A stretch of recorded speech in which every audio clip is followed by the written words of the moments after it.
டெல்லியில கடந்த 27 நாட்களா ஜந்தர் மந்தால காக்ரோச் ஜனதா பார்ட்டி இளைஞர்கள் அமைதியான முறையில் போராட்டத்தில் ஈடுபட்டு இருக்காங்க.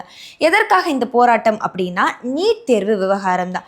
நீட் தேர்வு வினாத்தாள் கசிவு, இதில் 24 லட்சத்திற்கு மேற்பட்ட மாணவர்கள் பாதிக்கப்பட்டிருக்காங்க.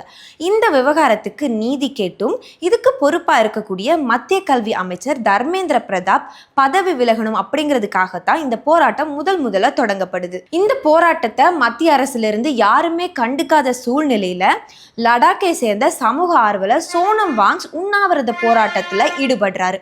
அதுவும் தொடர்ந்து 20 நாட்களை தாண்டிய நிலையில டெல்லி காவல்துறை என்ன பண்றாங்க அப்படின்னா, அவரை அங்கிருந்து வலுக்கட்டாயமா அப்புறப்படுத்தி மருத்துவமனையிலுமே சேர்க்கிறாங்க. அதுக்கப்புறமா தான் இந்த போராட்டம் தீவிரமடைய ஆரம்பிக்கிறது. சன்செட் சலோ, அதாவது நாடாளுமன்றத்தை நோக்கி முற்றுகை போராட்டத்தை மேற்கொள்ளும் அப்படிங்கிற ஸ்லோகனை கையில் ஏந்தியே போராட்டக்காரர்கள் எல்லாருமே என்ன பண்றாங்க அப்படின்னா, நாடாளுமன்றத்தை நோக்கி நடக்க ஆரம்பிக்கிறாங்க.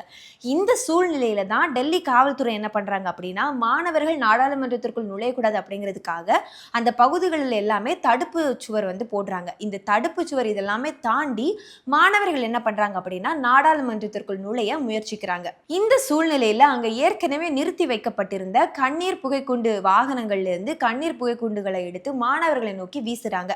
தொடர்ந்து போலீசார்கள் தடியடியிலுமே ஈடுபடுறாங்க.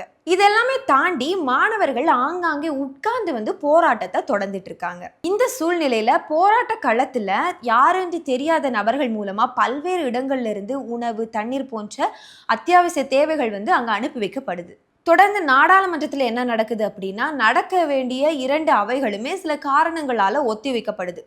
24 நாட்களா போராட்டக்காரர்களை பொருட்படுத்தாத மத்திய அரசு என்ன பண்றாங்க அப்படின்னா, காக்ரோச் ஜனதா பார்ட்டியில் இருக்கிறவங்களை பேச்சுவார்த்தைக்கு அழைப்பு விடுக்கிறாங்க. மத்திய சுகாதாரத்துறை அமைச்சர் JP நட்டா அவர்களுடன் காக்ரோச் ஜனதா பார்ட்டி உறுப்பினர்கள் பேச்சுவார்த்தைக்கு இறங்குறாங்க.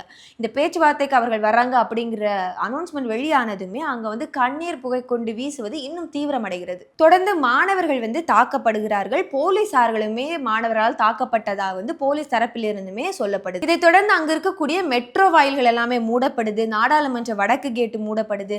குடியரசுத் தலைவர் மாளிகை மூடப்படுது. இந்த போராட்டத்திற்கு பலருமே ஆதரவை தெரிவிச்சிட்டு வராங்க. அந்த போராட்ட களத்திலுமே நடிகர் பிரகாஷ் ராஜா இருக்கட்டும், டெல்லி முன்னாள் முதலமைச்சர் அதிஷியா இருக்கட்டும், இவர்கள் எல்லாருமே அந்த தடுப்பு சுவர்களை தாண்டியுமே நாடாளுமன்றத்திற்கு செல்லக்கூடிய பாதையில போராட்டத்தில் ஈடுபட்டு வராங்க. இது மட்டும் இல்லாமல் நேற்று பிரதமர் மோடியின் இல்லத்தின் முன்பாக காங்கிரஸ் கட்சியின் தலைவர் ராகுல் காந்தி, பிரியங்கா காந்தி மற்றும் பல தலைவர்களுமே போராட்டத்தில் ஈடுபட்டு வந்தாங்க. அவர்களை கைதும் செய்யப்பட்டார்கள். தொடர்ந்து இன்று நாடாளுமன்றத்தின் முன்பாக கருப்பு உடையில் தங்களுடைய எதிர்ப்பையுமே தெரிவிச்சிட்டு இருக்காங்க. ஒட்டுமொத்தமாகவே இந்த போராட்டம் எப்பொழுது முடிவுக்கு வரும், மத்திய அரசு எந்த ஒரு முடிவை கொடுக்க போகிறது என்பதை எதிர்பார்த்து பலருமே இந்த போராட்டத்தில் ஈடுபட்டு வராங்க. இப்போ டெல்லியில மட்டும் இல்லாம பல்வேறு இடங்களிலுமே இந்த போராட்டத்துக்கு ஆதரவு தெரிவித்து பலருமே போராட்டத்தில் ஈடுபட்டு வராங்க. இப்போ இந்த போராட்டத்தை பத்தி நீங்க என்ன நினைக்கிறீங்க?